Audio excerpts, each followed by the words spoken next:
Hello YouTubers, it's Jay again, and I'm going to teach you something real simple today.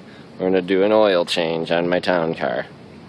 Now, first thing I start with is removing the oil cap. This will remove the vacuum from the system so that your oil will drain quicker. Put it in a safe, rememberable place. Next thing I do always is insert your drain pan under. Now I'm going to show you something. This car comes with 2 oil drain plugs. One in the front and one on the bottom. It's a double hump oil pan for 302s. So remember that. Okay? All it's going to take is a 13mm wrench to get these bolts off. I have my 13mm wrench. I will put... Now you just want to loosen it, that's all. You want to hand unscrew the rest of it.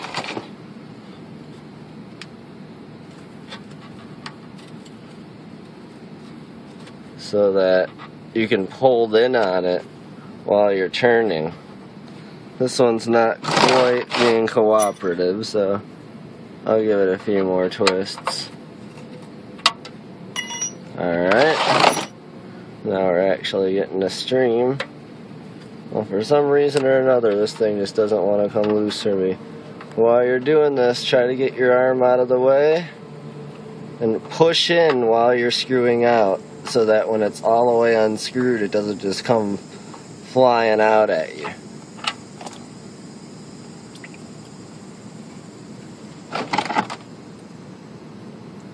And put your oil drain plug off to the side somewhere safe. And you'll have to clean it up later. Now what I usually do is I start to let that one drain. I've got a long pan so I can move it back to get my bottom plug.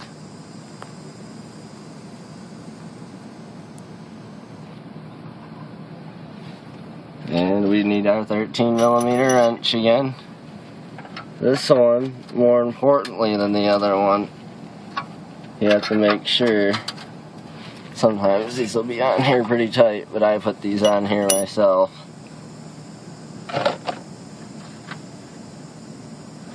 And these things are just kind of getting stuck on me today.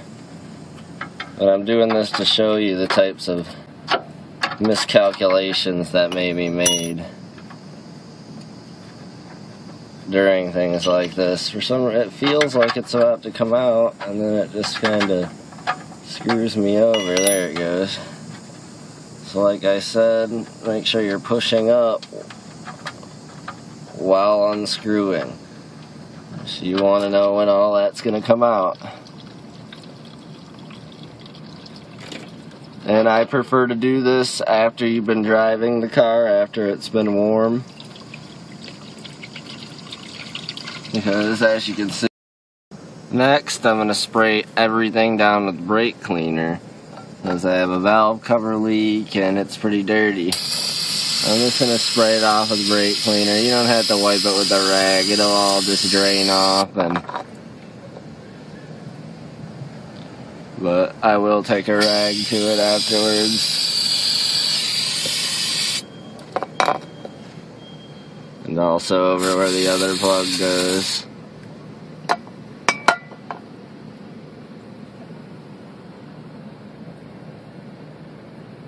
And then, my next procedure will be putting the plugs back in. And just hand tighten these in.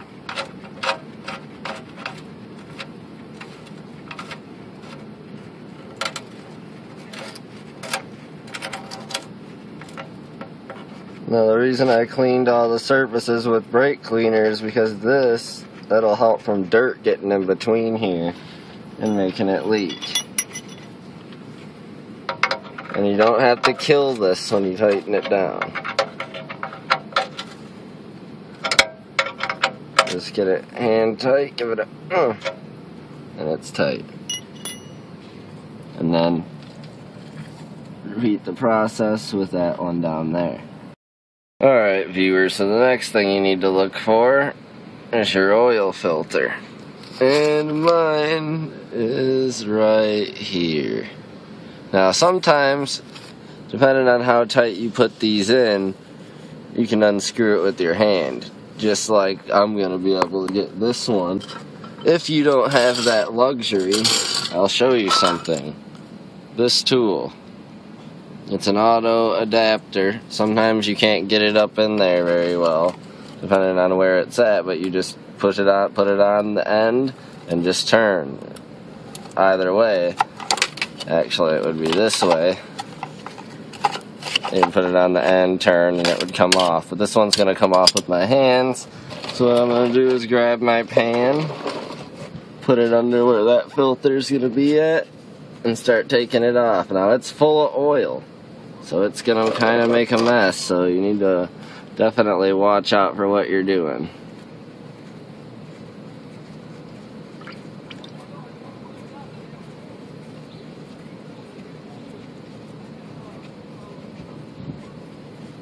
And this you're going to want to push in onto while you're turning, or this is going to come falling right out on you.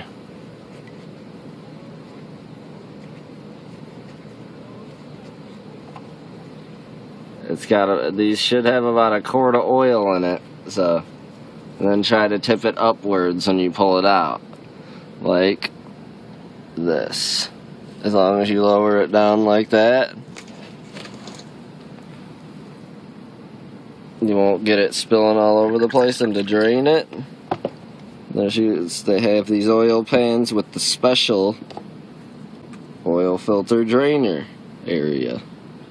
Awesome, right?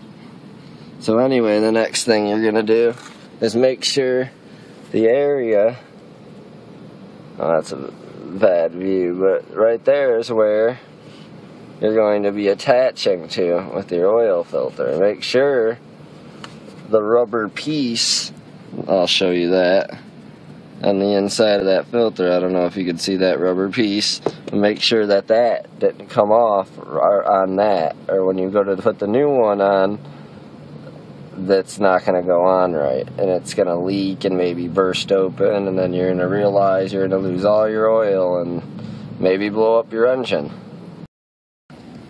Anyways, next, what we'll be doing is prepping the oil filter to go inside of the car. Now I will be using Mobil Super High Mileage 5W30. Okay. Now what you want to do is this little oil, this little rubber ring right here, you want to add a line of clean engine oil to it. So just stick your finger in the oil and coat this piece of rubber with oil. That helps it seal.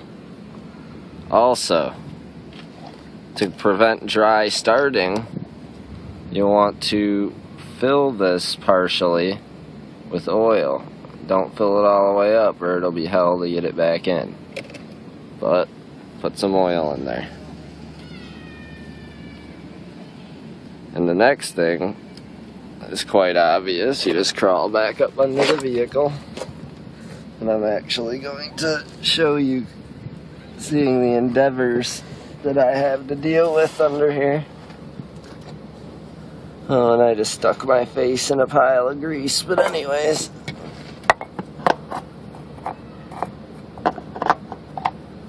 Sometimes they're hard to line up on there straight. Once you get them on there, you just screw.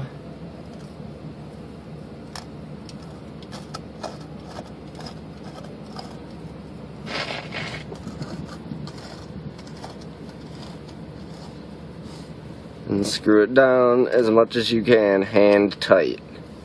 You don't need to screw it down any more than your hands can screw it down. It'll hold. I'll also be using a bottle of Rizlone compression repair with ring seal I'm just doing this because this is an old engine. This stuff won't actually repair compression, but it will help it before it goes bad. So it's nice to put this kind of stuff in there. It was about $10. I'm aware that I do not have the correct funnel. That's actually a transmission funnel, but it'll do the job, seeing as how the oil neck coming off of my valve cover is quite long. So first I'm going to start out with the Rizlone. And it's quite thick. It goes in pretty thick, so that's why I always put it in first, because you're going to have to let it seep down in there. Alright, so I filled up the oil. Don't forget, put your oil cap back on. I've lost a couple of these before. Usually they'll click like a gas cap. At least this one does. It's all bazinga from here. So now I've started up the car. I finished filling the oil up, put the oil cap back on, and I started the car to repeat myself. Jesus, I'm so stupid. Anyways, you gotta check to make sure your oil light's not on. There is oil pressure. If it's off, let it run. Make sure you don't got any leaks. Go up under, check. That's a little bit of a mess I made that I wiped up, but as you can see, nothing's leaking all over the place. And then we're going to shut the car off and check and make sure the level is okay.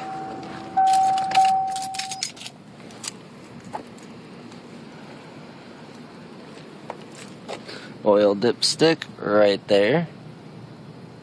You can see that with the camera.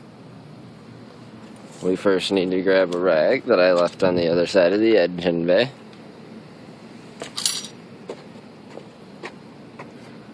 Alright, and you pull this out.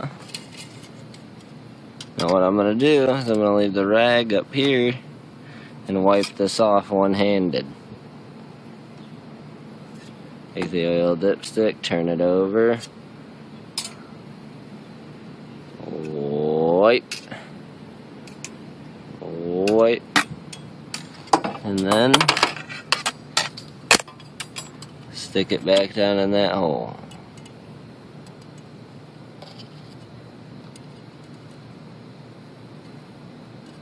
And it is really hard to aim down in there. And now you'll check the level.